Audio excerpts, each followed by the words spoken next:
Alors on va voir là une petite technique spéciale de dépigmentation. C'est tout simplement, on revient avec de l'eau quand c'est pas encore sec. Alors, je me fais un ciel.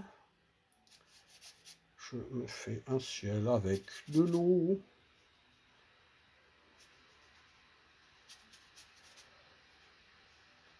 Voilà, et puis là c'est la ligne d'horizon. Vous aurez reconnu la ligne d'horizon. Un petit panneau dans le bas. Ceci est la ligne d'horizon. Je vais descendre un tout petit peu. Voilà. Mon papier est légèrement incliné, ce qui permet à l'eau de couler par là. Et donc, avant que ça sèche, on va faire plein de bêtises avec tout plein des couleurs.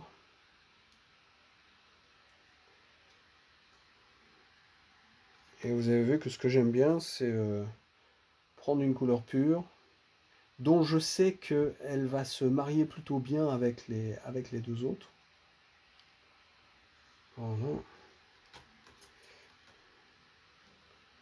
Encore couleur pure. Alors là, j'ai un pinceau un petit peu gros. Du coup, il prend un petit peu trop d'eau. Du coup, il rend beaucoup moins de la couleur. Et vous voyez, du coup, je mets pas de la couleur, je mets de l'eau avec un petit peu de couleur par-dessus. C'est pas bien.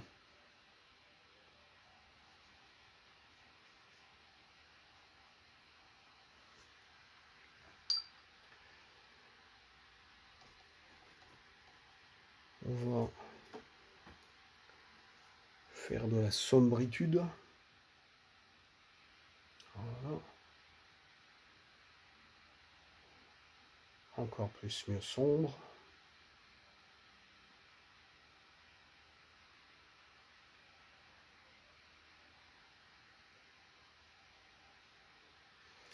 Et puis, on va commencer à dépigmenter. Alors, le mieux, c'est d'attendre quand même un petit peu que ça sèche. Parce que c'est quand tout ça va être presque sec que ça va faire les plus jolis effets.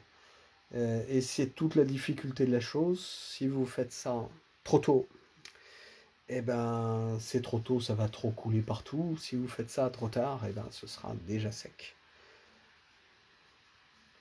Alors, ceci dit, on va y aller par ici.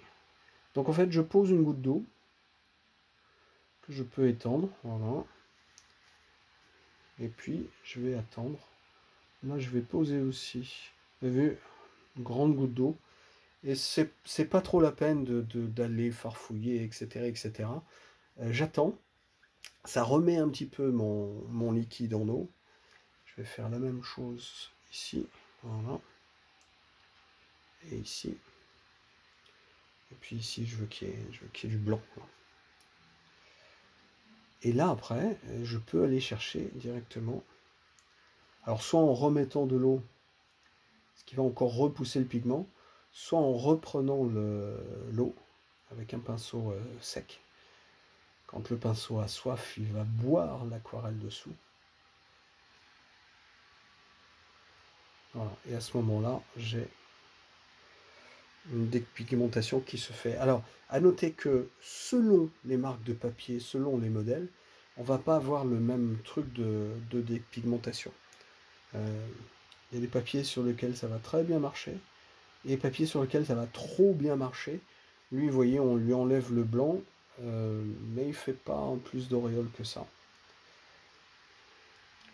D'un côté, c'est bien, mais de l'autre, ça ne nous permet pas de faire des vrais effets d'aquarelle.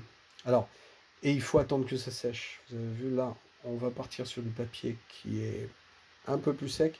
Ça fait un petit peu plus d'auréole. Comme il n'est pas encore assez sec, ça va se fondre. Donc ça va pas vraiment faire des auréoles. Par contre, à mon avis, par ici,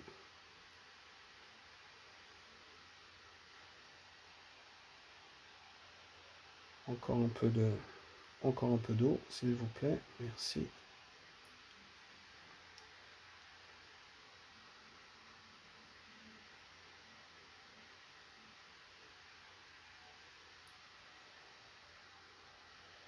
Je regarde si c'est sec ou si c'est pas sec.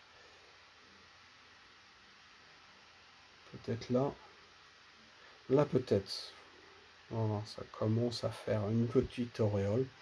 Et c'est des trucs qu'on peut vouloir. Et donc, si vous voulez, vous pouvez jouer pendant des heures, tant que votre papier n'est pas sec, à remettre de la matière, et puis à refaire des... Là, ça peut donner un effet sympa, parce que ça commençait à sécher.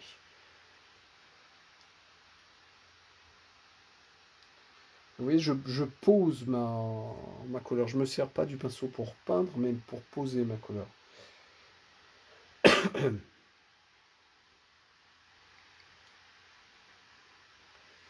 Et donc, à chaque fois, il faut attendre le bon moment.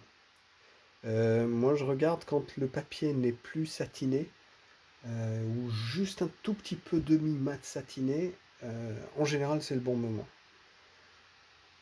Ça dépend toujours un peu du papier. Donc j'essaye, et là ça marche encore un peu, là c'était visiblement trop sec. Donc voilà, à chaque fois il faut...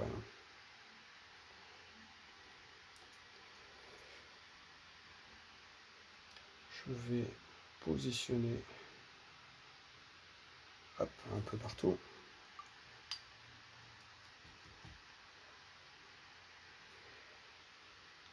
Et le moment, c'est de remettre de l'eau quand ça commence à sécher. Alors j'ai posé une petite goutte, les 2 premières secondes, on aurait dit que j'avais rien posé. Et puis finalement, ça commence à apparaître. Et généralement, quand ça n'apparaît pas tout de suite, c'est un bon signe. Quand ça apparaît tout de suite, ça veut dire que ça va trop s'étendre. Quand ça met un petit peu de temps à apparaître, c'est généralement meilleur signe.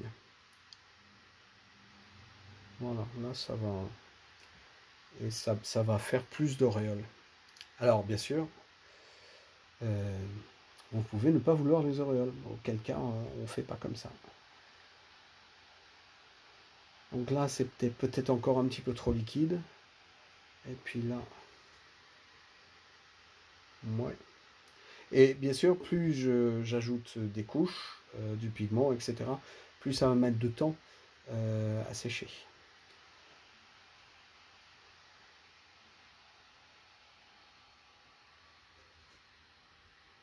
Et rien n'empêche même de faire des choses comme ça. Donc voilà, ça finalement ça va marcher plutôt pas mal. Ça aurait pu marcher pas trop mal. Et on peut même sculpter un petit peu le bas du nuage quand ça commence à devenir sec, mais là c'est pas encore sec.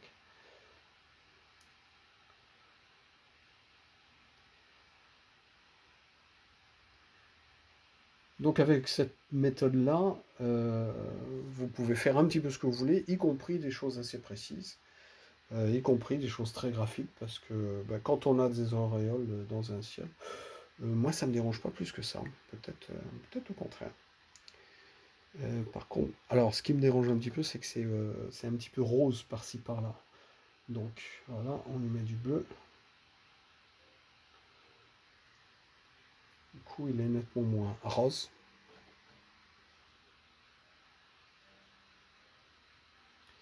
Vous avez vu comme là il y a encore plein d'eau, j'arrive beaucoup moins à mettre de la couleur.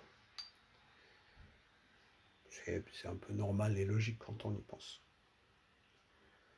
Voilà, donc là il va falloir que j'attende assez longtemps parce que c'est tout liquide encore. Mais dans l'absolu, je devrais pouvoir faire des choses comme ça. Donc je montre le geste qui ne va pas donner le bon résultat, et puis ça va s'étendre, mais petit à petit, comme c'est... Il faudrait quand même que je vous donne le bon résultat pour...